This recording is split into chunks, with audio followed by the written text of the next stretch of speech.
Essential Eames show started actually with a book that I wrote called an Eames Primer. And I wrote that book because I didn't feel that there was a book out there that really dealt with the ideas behind Charles and Ray's designs, and by extension behind a lot of design, and that also kind of captured their biography and told their story. And I also wanted to write a book that was just kind of a fun book to read. You know, most design books tend to be pretty much all about the finished product. They don't really go into the process. They tend to be very visual, and I think there's a lot of great stories to be told in design.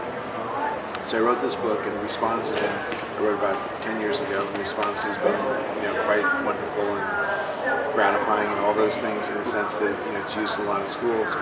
And then we started talking about, you know, not everybody learns through a book. You know, we thought, wouldn't it be cool to do an exhibit where people could start learning some, you know, using ideas, and it travels, and it, you know, you have a visceral experience of being with the objects, and you get to see the splints, which are, you know, rather rare.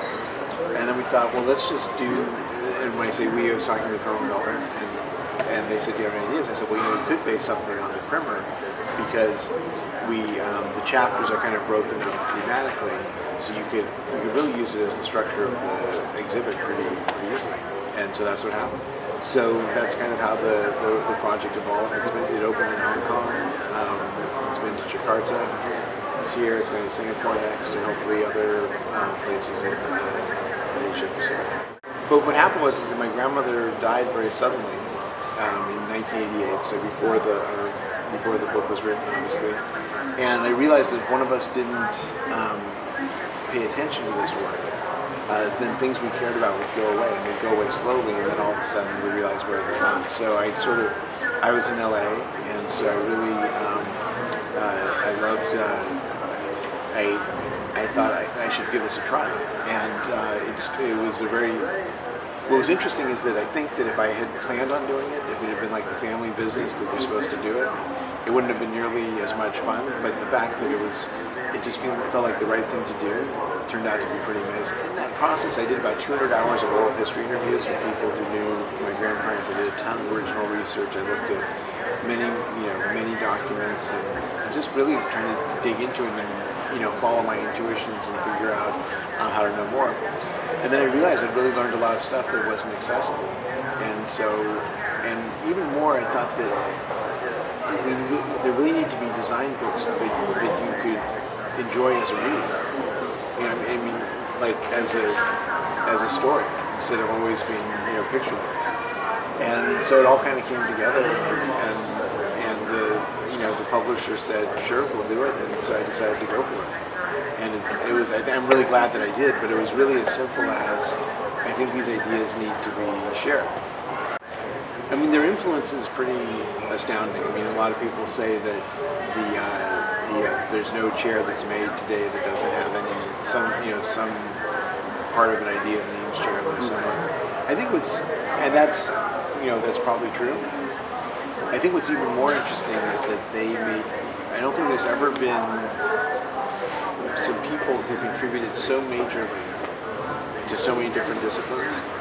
These 5 media that Charles and Ray explored, where they made contributions, or 6 media where they made contributions that completely have stood the test of time, and would be major contributions if that was the only thing they did. So the architecture of the Eames House, one of the most important post-war residences.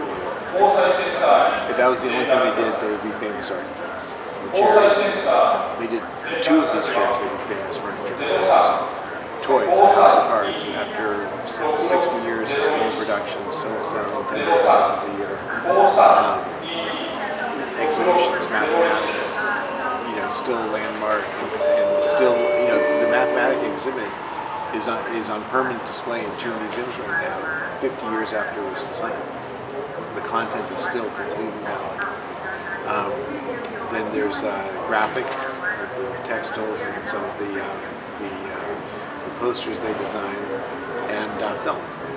If the only film they made was Powers of 10, everybody would know them as filmmakers.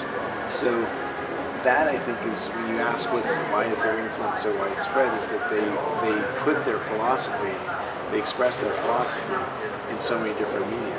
I mean, and you could say, well, what's the common thread? Well, what's interesting is there's not a stylistic common thread, it's an intellectual common thread. Eames Office, our mission is to communicate, preserve, and extend Charles and Ray's work.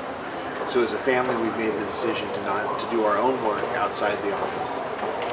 But the office does do a lot of extending, by which we mean things like the Powers of 10 workshops that we do and a whole bunch of educational stuff that we've created and we developed.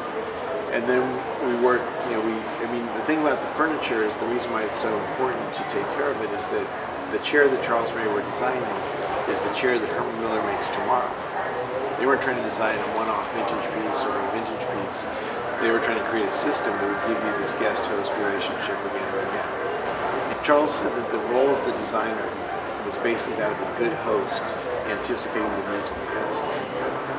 And it's just a great idea. It puts the human being right in the center of the whole conversation. It's quite remarkable. And they talk the talk and walk the walk with that. So, that's so what we're trying. But the point is, they could have said, well, when we die, there's no such thing as authentic furniture. But they saw what they wanted. They wanted to create a system to keep giving that experience. And our job as the Eames family is to make sure that you're treated as a guest when you sit in these chairs the way Charles and Ray intended.